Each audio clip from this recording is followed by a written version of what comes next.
龍鼓灘。我自己啲lifestyle 咧係比較好簡單㗎，因為我簡單咧，我先係可以開書店。今年2月咧，台北書展見到好多作家嗰啲分享會啦，真係嗰幾日真係好熱血啊！突然間就覺得，我想喺文化呢個行業做咯。我依家就開咗呢間書店。書店咧行到屯門碼頭啦呢邊，差唔多係4分鐘咯，沿着呢條海濱咁樣去行，慢慢行都幾舒服。有我哋嗰啲讀書會啦，或者有啲交流會咯，咁都希望都喺戶外咯，喺草地呢邊啦，再行前少少有嗰啲沙灘，係更加親近嗰啲海。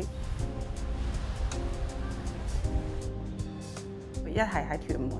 第二度又喺小區入邊，真係好冷門咯。其實我哋呢個鋪咧，我聽住係2年都執喺度，就係吉鋪，吉咗2年，係因為都冇咩客咯。但我就係中意佢安靜咁樣咯，係啊，我就覺得佢好適合開書店咁啊，靜靜地。香港運動有嚟，我哋係一間係社區共創書店咯，好多人寄賣啦。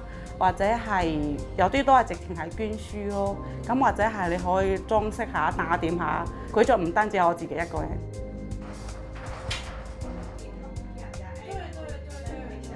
你係唔係住喺我哋屯門區㗎？係啊，但係我覺得你喺呢度搞書店好大膽咯。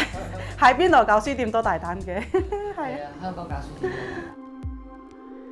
首先係我自己中意讀書啦，同埋依家呢種太過濃咧，太多 AI 呢啲虛擬啲嘢咁樣，我中意咁樣，我見到你，我識到你人嗰種交流，嗰種連接。呢本係我哋自己香港後生仔寫㗎，係啊係啊。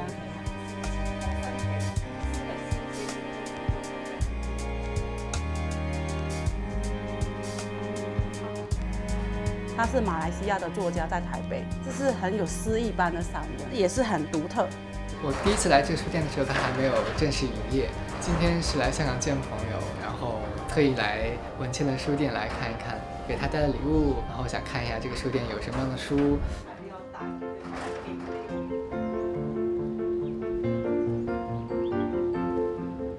我都好感恩咧，自己就係一出世就係海邊啦。